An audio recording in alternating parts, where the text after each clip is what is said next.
Alhamdulillahi Rabbil Alamin. Wassalatu wassalam ala nabiyyina Muhammad wa ala alihi wa ashabi ajma'in.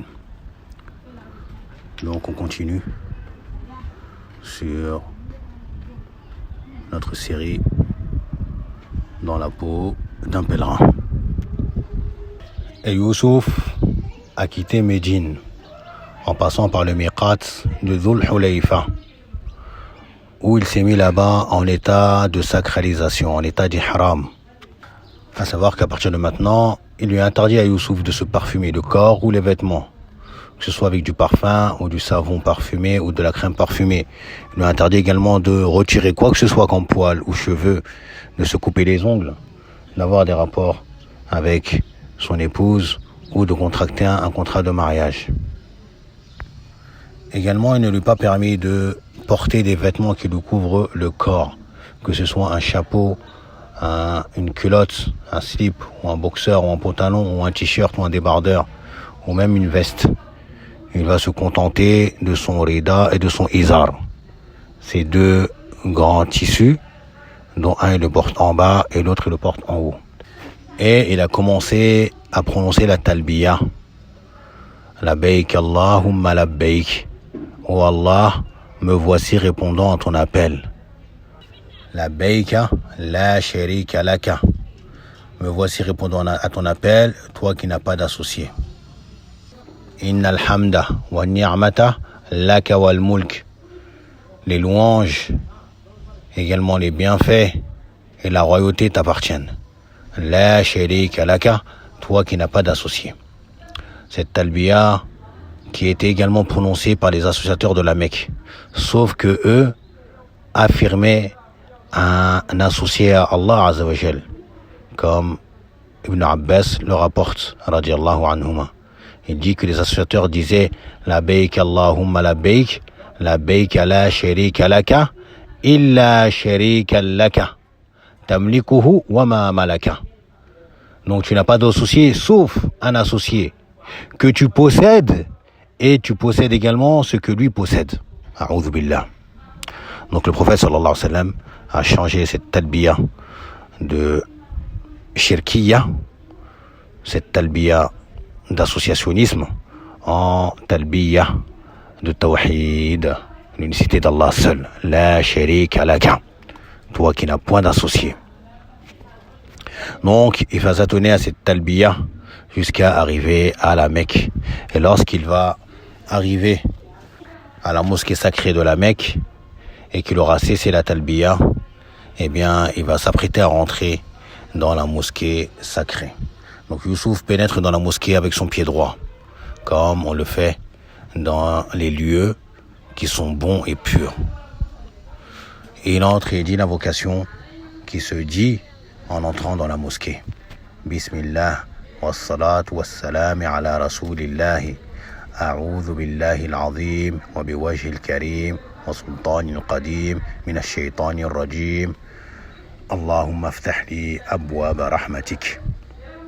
Et il entre et il descend directement sur le parvis de la mosquée, là où se trouve Al-Kaaba, Baytul Atiq, la maison ancienne, qui a été construite par Ibrahim et son fils, alayhim as-salam. Même si d'autres paroles mentionnent qu'elle avait été construite avant cela. Wallahu ta'ala a'lam. Donc Youssouf, qui est arrivé devant la Kaaba, il va se positionner au niveau de la pierre noire. Et là, il va commencer le tawaf. Le tawaf qui est le fait de faire 7 tours dans le sens inverse des aiguilles d'une montre. Faire 7 tours autour de la Kaaba dans le sens inverse des aiguilles d'une montre, en commençant, le point de départ est la pierre noire, qui se trouve dans un coin, dans un angle de la Kaaba. Donc il va se positionner à cet endroit-là et va commencer son premier tour. Soit en embrassant et touchant directement la pierre noire et en disant Bismillah, Allahu Akbar. Mais cela est difficile lorsqu'il y a beaucoup de monde et qu'il y a des bousculades, car beaucoup de gens veulent coûte que coûte embrasser la pierre noire, quitte à bousculer, à frapper, à tirer, etc. Mais Youssouf, lui, souhaite faire une umrah paisible et tranquille. Donc il ne veut pas aller se mêler à la foule et à ses bousculades. Donc il va faire comme le prophète sallallahu alayhi wa sallam nous a indiqué également, pour celui qui n'a pas la capacité de toucher ou d'embrasser la pierre noire, c'est de lever sa main en direction de la pierre noire. C'est ce que Youssouf va faire. Il lève sa main en direction de la pierre noire et il dit Bismillah, Allahu Akbar. Et avant d'entamer cela, il aura découvert son épaule droite. Il aura découvert son épaule droite. L'épaule qui ne fait pas face à la Kaaba, mais qui fait face à la mosquée. Donc il va découvrir son épaule droite en passant son rida, le tissu, sous son aisselle.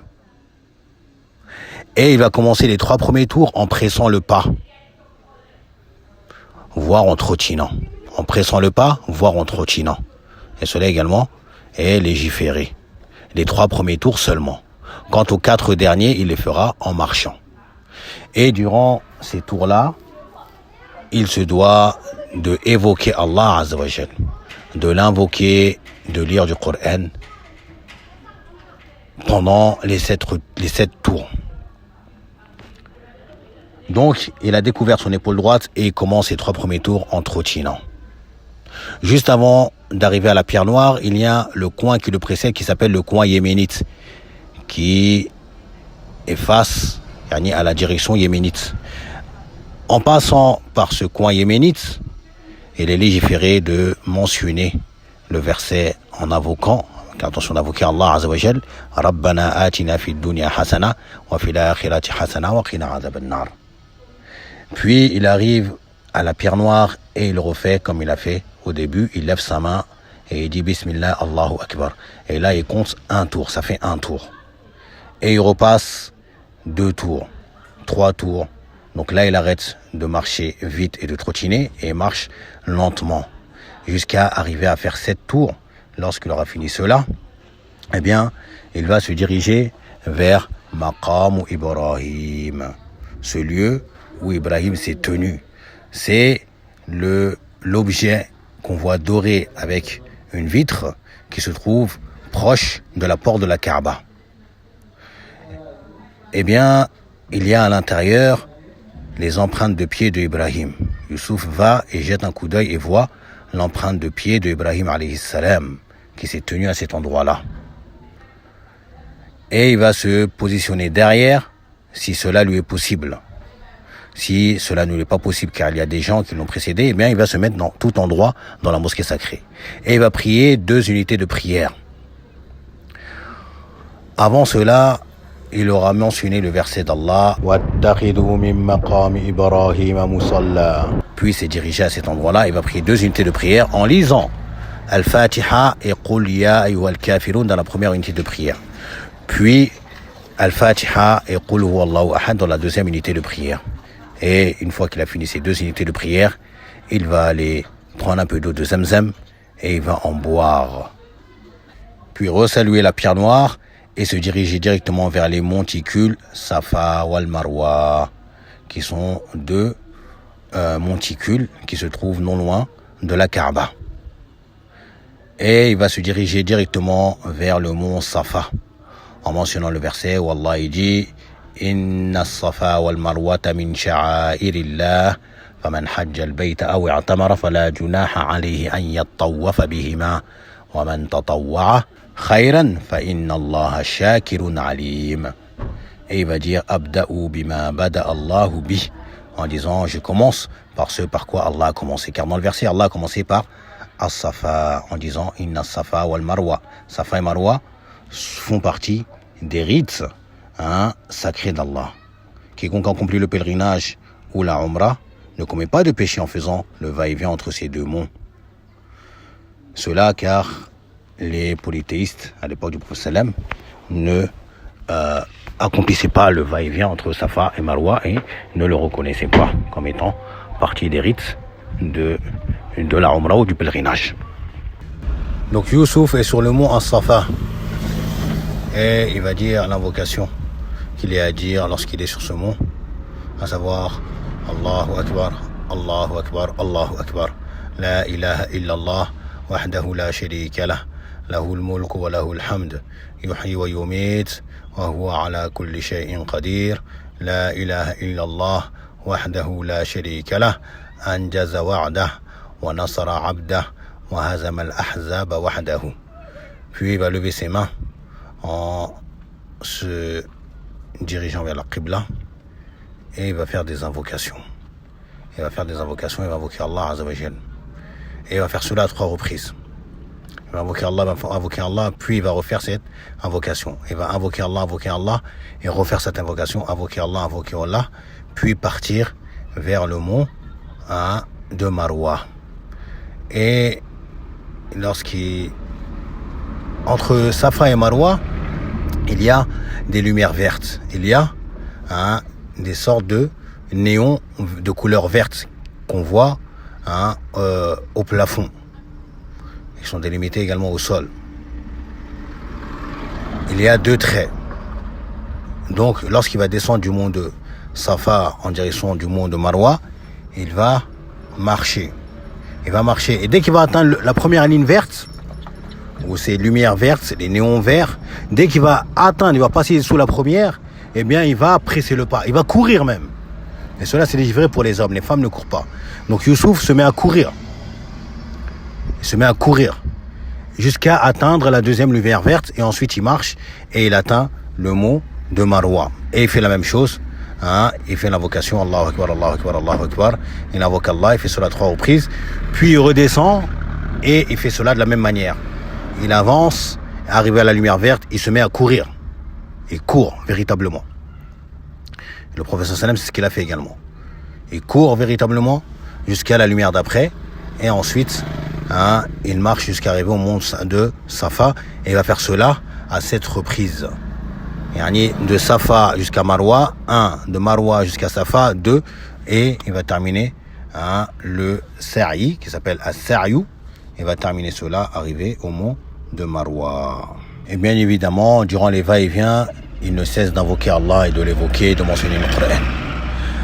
Ce va-et-vient fait référence à ce qui est arrivé à la femme d'Ibrahim, Hajar, lorsque Ibrahim alayhi salam l'a laissé dans la vallée de la Mecque avec son fils Ismaïl qui était un tout petit nourrisson et qu'il a laissé avec quelques provisions. Et lorsque ces provisions se sont terminées, elle s'est mise à monter sur le mont Safa pour regarder aux alentours si elle allait trouver quelque chose, de l'eau ou autre.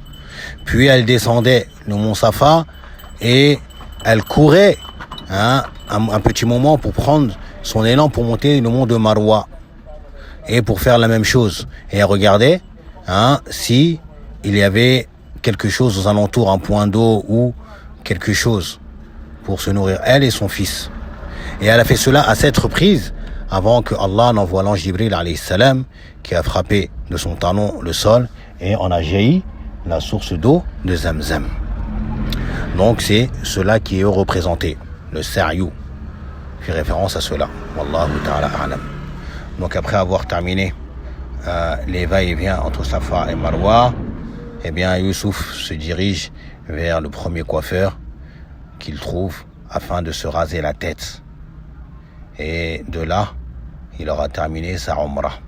Il est permis également de couper une partie des cheveux, que ce soit pour l'homme, et la femme, elle ne doit couper que une petite partie qui ne fait que la taille d'une phalange d'un doigt, à peu près. Donc, quant à l'homme, il est meilleur pour lui de se raser la tête, sinon il les raccourcit. Donc sur cela, Youssouf vient de terminer sa Umrah. Walhamdulillah. Umrah qu'il a effectué en à peu près 2 heures, voire un peu plus. Car il n'y avait pas beaucoup de monde. Alhamdulillah. Et maintenant, il va aller se reposer à l'hôtel, prendre une bonne douche, remettre ses vêtements, sa camise, son sarouel, ainsi que sa taqiya, sa shashia, se parfumer, et il va profiter de la mosquée sacrée de la Mecque, mosquée où une prière effectuée dans cette mosquée équivaut à 100 000 prières effectuées dans toute autre mosquée, à part celle du prophète sallam et celle de Masjid al-Aqsa. Donc Youssouf va attendre le top départ pour le grand pèlerinage qui aura lieu le 8 du mois de Dhul Hijjah. Le commencement du pèlerinage débutera le 8 du mois de Dhul Hijjah, Inch'Allah ta'ala. On demande à Allah Azza wa Jal qui nous accorde à tous un pèlerinage malbrouh, qui n'a d'autre récompense que le paradis, et qui efface tous les péchés, comme si la personne venait de venir au monde. Subhanakallahumma wa bihamdik wa ashhadu an la ilaha illa anta wa astaghfiruka wa atubu ilayk. Barakallahu fikum.